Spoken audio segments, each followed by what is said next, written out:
Thank you, Speaker.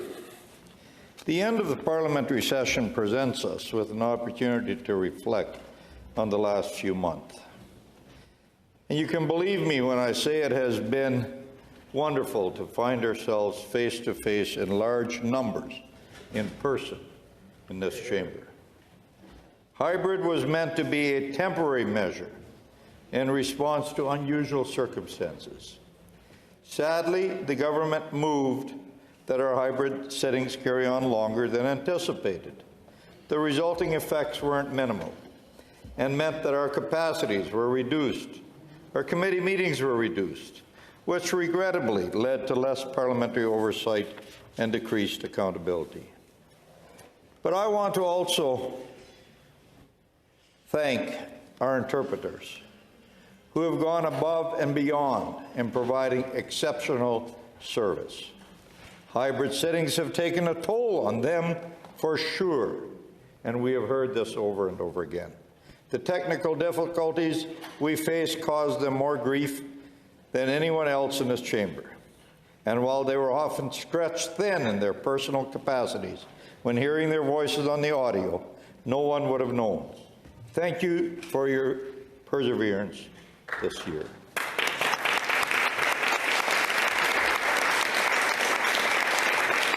The last few months, colleagues, have been challenging for Canadians. We are seeing record-level inflation. Canadian families are having trouble affording day-to-day necessities. News headlines reflect the heaviness of world events. The war waged by Russia and Ukraine has shaken the world and brought about tragedy and uncertainty for many. My heart goes out to those who have found this year particularly demanding. Colleagues, it is not my intent to take this time to criticize the government. But an honest reflection on this session requires me to at least acknowledge the unique challenges we have faced and continue to face. And I sincerely make these comments when I say I am disappointed by steps this government has taken that have restricted freedoms of Canadians, sowed division in our country, and reduced the efficiency of our parliament. We have witnessed, not pointing fingers, but we have witnessed one of the most contentious moments in our country's history, brought about by the culminating frustration of Canadians after rough years caused by the pandemic, not by a government, but by the pandemic. We witnessed the shameful, unprecedented use, quite frankly, of the Emergencies Act.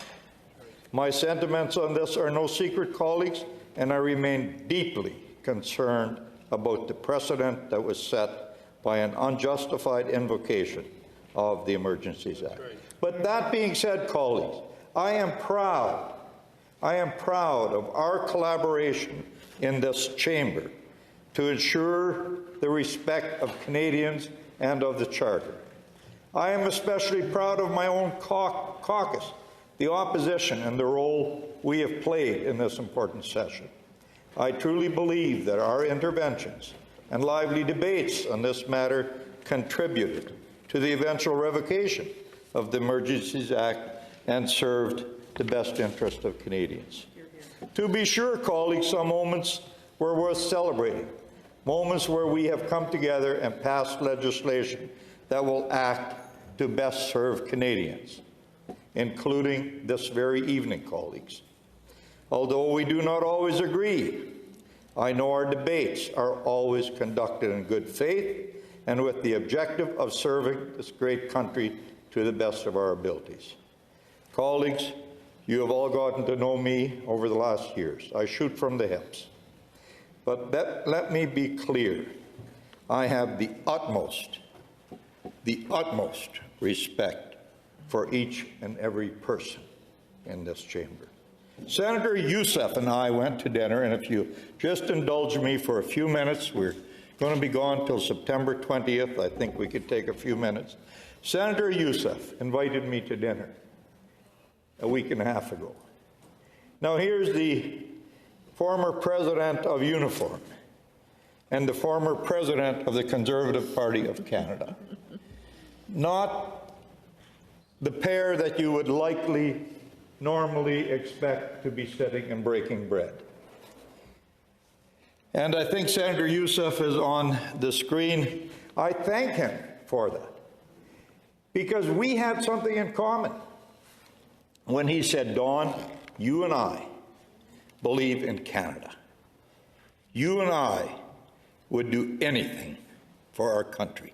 We may not agree on the path to get there, but we do agree on the love for our country. Senator Youssef, thank you for that. I want to offer special thanks to my leadership colleagues as well. Senator Gold, I know you're already missing the questions that I have been asking, and I know you will long for those questions in the next while. Give Nancy my regards, but I know that Nancy will not be an equal substitute to the questions that I have been asking. But as you have this summer, although it was never our goal to be agreeable on government business, it continues to be a pleasure to work with you, and I look forward, Senator Gold, to resuming our lively debates and question period come September. Senator St. Germain, it's been a pleasure. It really has been. We have collaborated, we have worked together. Senator St. Germain, you and I developed what Senator Tanis called a programming motion. I don't agree with the concept, but we've worked well together. I've enjoyed every minute of it. I wish you and all of your colleagues a great summer. Senator Cordy, what I regret the most is that we've seen too much of each other in here and not enough of each other in Florida. My golf has continued more than yours has. I wish you and Bob a great summer, Jane, and hopefully maybe we can play a game of golf this summer. Senator Tanis, I know you've lost your way a little bit, but I pray that you will find your way back. But it was a pleasure working with you, Senator Tanis, in our caucus, and it's been a pleasure working together with you in your caucus. I wish you a great summer as well. So although we are often on distant sides of an issue, all of your contributions and discussions and negotiations have been invaluable, and I thank you and wish you all a great summer break. Senator Fury, I do want to play that 9-hole golf course that you're talking about. I wish you and your family well, Senator Fury. I appreciate your fair deliberations, your fair running of this chamber. It's not an easy task. And I could say especially with this government, but I'll leave that for another day. Senator Fury, thank you for all you have done. I wish you a great summer break. I want to echo Senator Gold's comments about the Speaker Pro Temp as well. Senator Ringett, you have done a remarkable job, especially when we have been doing the Committee of the Whole. You have no idea how much I have appreciated your fairness and the way you have taken ministers to task and cut ministers off. I have appreciated that more than you will ever imagine, especially a few ministers that I could name. A special thank you to the Black Rod, his office, pages. What a great group of pages we've had. Greg Peters, thank you for your work. Appreciate that.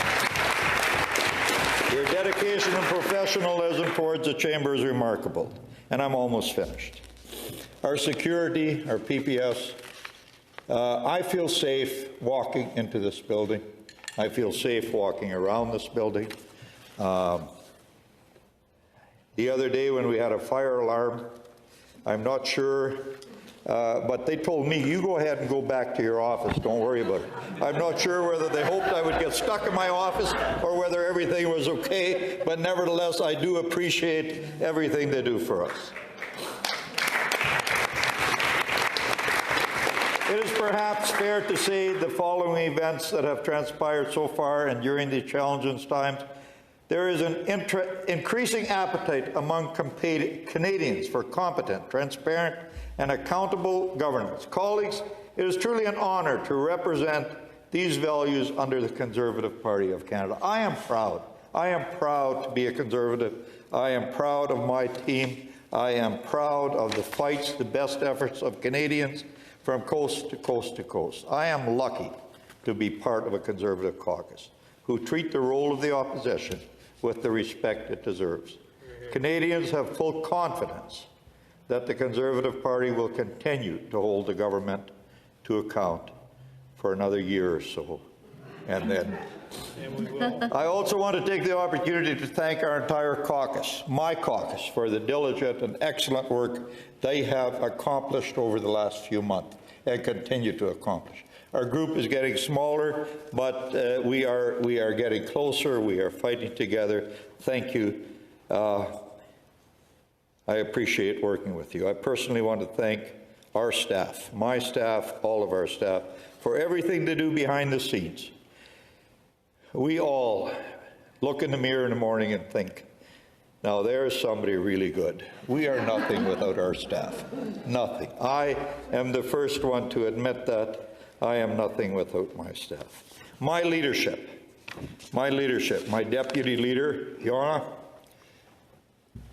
our whip, Judith, our caucus chair, Rosemary Poirier, deputy whip, Leo Housakis. Thank you. Thank you to all of you. I want to mention our prayers should be with Leo Housakis and his family. Leo is going through some difficult times with his mother, as many of us are when people get older. His mother is struggling with cancer, and which is why he's not here today. To the Senate administration, thank you for the crucial support you provide to us as senators and for ensuring smooth functioning of this institution. To all those who work to keep our building running, from security to cleaning, your work does not go unnoticed. It is appreciated by everyone in this chamber. Honourable colleagues, it has truly been a pleasure to sit alongside you and serve Canadians with you in this chamber. Whether we agree or disagree, it's a pleasure to work with each and every one. I bid you all a safe and restful summer. I look forward to seeing you all again very soon. God bless.